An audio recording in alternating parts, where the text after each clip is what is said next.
জয় যিশু। প্রভুর ঘরে আরেকটা বার আপনাদের সঙ্গে আমার দেখা হচ্ছে। প্রত্যেক দিন আমরা যখন ঈশ্বরের বাক্য আপনার সামনে নিয়ে আসছি, আজকের বিষয়বস্তু আপনারা নিশ্চয়ই জানেন একই, সেটা হয়ে যাচ্ছে আর্থিক উন্নতি আর আশীর্বাদ কেমন করে ঈশ্বর দিতে পারে আমাদের জীবনেতে, সেইটির বিষয়তে আবার একটা দিন আমরা প্রার্থনা নিয়ে অনুগ্রহ প্রার্থনা ভবন থেকে আপনাদের সঙ্গে আমি পাস্টার সিদ্ধার্থ ঈশ্বরের বাক্যকে নিয়ে আসি।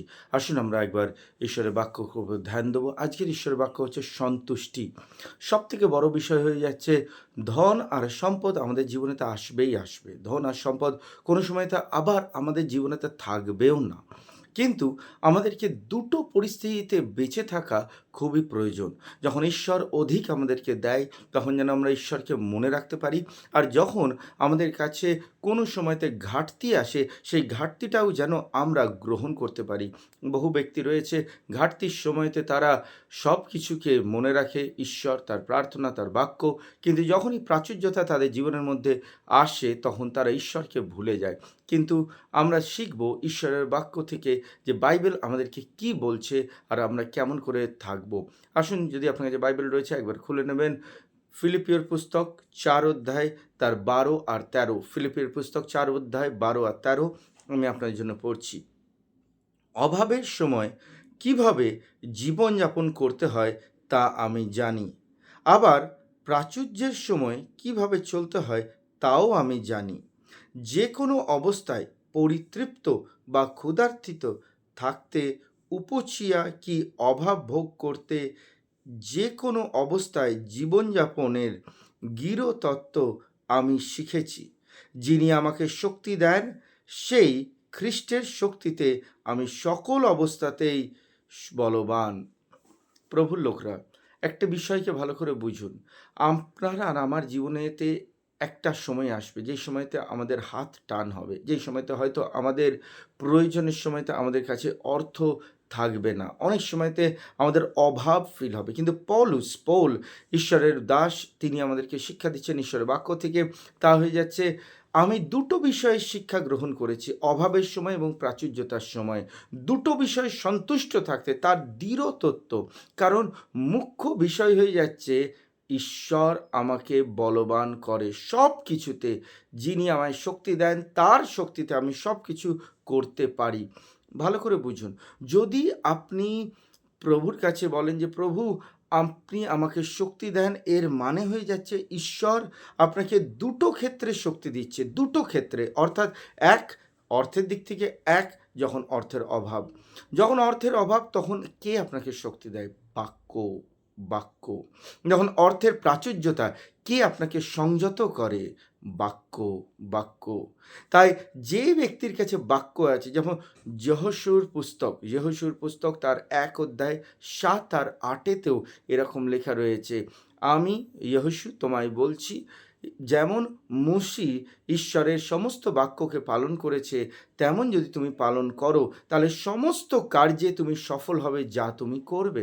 তাই প্রভুর লোকরা জেনে রাখুন, আপনি যখন ঈশ্বরের ওপর নির্ভর করেন আর প্রভুর ওপর আস্থা রাখেন, আপনি যা কিছুই করবেন অভাবের সময়তে, আপনার কাছে অল্প অর্থ, সেই অল্প অর্থকে নিয়ে যখন আপনি রাখবেন, সেটাতেও ঈশ্বর আপনাকে শক্তি দেবে। আপনার অসম্মানিত হতে দেবে না, আপনাকে লজ্জায় পড়তে দেবে না, আপনাকে ক্ষুধার্ত থাকতে দেবে না, আপনাকে রাতের ঘুম কেড়ে নেবে না, কিন্তু ঈশ্বর আপনাকে শক্তি দেবে। অপরদিকে যখন আপনি ধনবান হবেন, ধনবান ঈশ্বরের একটি উপহার, ঈশ্বর আপনাকে উপহার দিচ্ছে। বাইবেল কি বলছে এর বিষয়তে? উপদেশকের পুস্তক যদি আপনি খুলে নেন, তার 5 অধ্যায়, এইখানেতে লেখা রয়েছে 19 আর 20। উপদেশকের পুস্তক 5 অধ্যায় 19 আর 20-তে দেখুন কি লেখা রয়েছে। যদি ঈশ্বর একজন ব্যক্তিকে ধনসম্পদ ও সেটা ভোগ করার ক্ষমতা দেন, তবে তার তা অবশ্যই ভোগ করা উচিত, কারণ তা হলো ঈশ্বরের উপহার।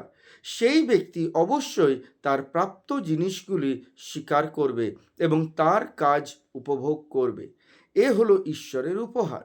20 পদ, একজন ব্যক্তি বেশি বছর বাঁচে না, তাই তাকে সারা জীবন এইগুলি মনে রাখতে হবে, ঈশ্বর যা করতে চাইবেন তাই তিনি করবেন। ঈশ্বর যদি আপনাকে ধন আর সম্পদ দিচ্ছে, আপনাকে মনে রাখতে হবে ঈশ্বর সেটা উপভোগ করবার সময় দিয়েছে। তার মানে এই নয় যে ঈশ্বর আপনাকে সব থেকে অহংকারী বানাচ্ছে, ঈশ্বর আপনাকে দিচ্ছে। আপনাকে মনে রাখতে হবে যে সর্বদা ঈশ্বরই আপনার যোগানদাতা। ঠিক সেরকমই বাইবেলেতে লেখা রয়েছে, দাউদ রাজা প্রার্থনা করছেন আর বলছেন, প্রভু আমাকে অধিক দিও না যাতে আমি অহংকারী হই আর তোমাকে ভুলে যাই, আমাকে ঘাটতিও দিও না যাতে আমি চুরি করি আর তোমার নামের অপবাদ হয়। তাই পিতা, প্রত্যেক দিনের খাদ্য আমাদের দাও। ঈশ্বরের বাক্য আমাদেরকে শিক্ষা দেয় কেমন করে আমরা প্রত্যেক দিনের বিষয়ের জন্য প্রভুর ওপর আস্থা রাখবো আর নির্ভর করব। ঈশ্বর আমাদের যোগানদাতা।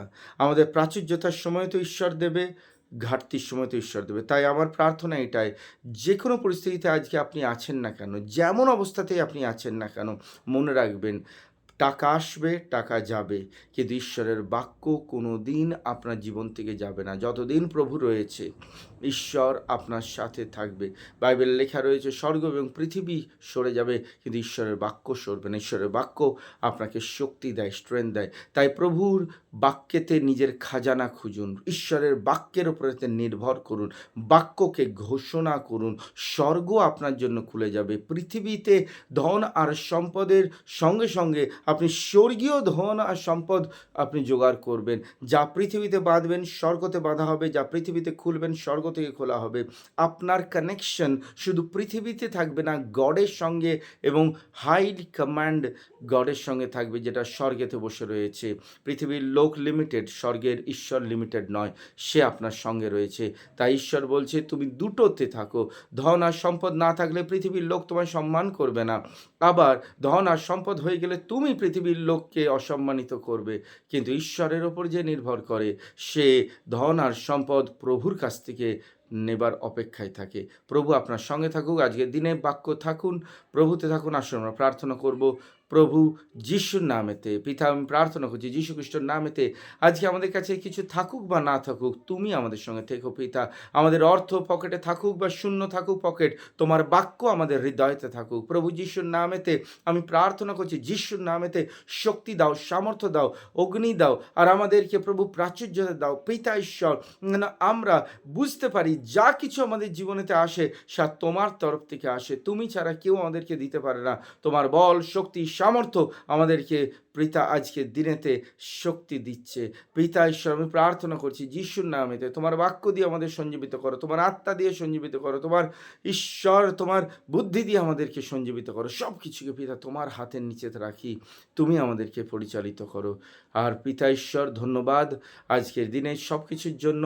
তোমার নামের মহিমা হোক, প্রশংসা হোক, স্তুতি হোক। যারা প্রার্থনা শুনছে, বাক্য শুনছে, তাদের সঙ্গে থাকো, তাদের উপরে তোমার বিশেষ আত্মা বিরাজমান থাকুক। প্রভু যিশুর নামেতে, তোমার বাক্য কোনো দিন সরে যায় না, তোমার বাক্যকে আমরা ধরছি। যে তোমার বাক্যকে ধরবে সে সব থেকে ধনবান লোক এই পৃথিবীতে এবং স্বর্গেতে। সব কিছু তোমার হাতের নিচেতে রেখে প্রার্থনা নিবেদন মিনতি প্রভু যিশু খ্রিস্টের নামেতে আমি চাইলাম, শোনো, সুগ্রাহ্য করো। আমেন।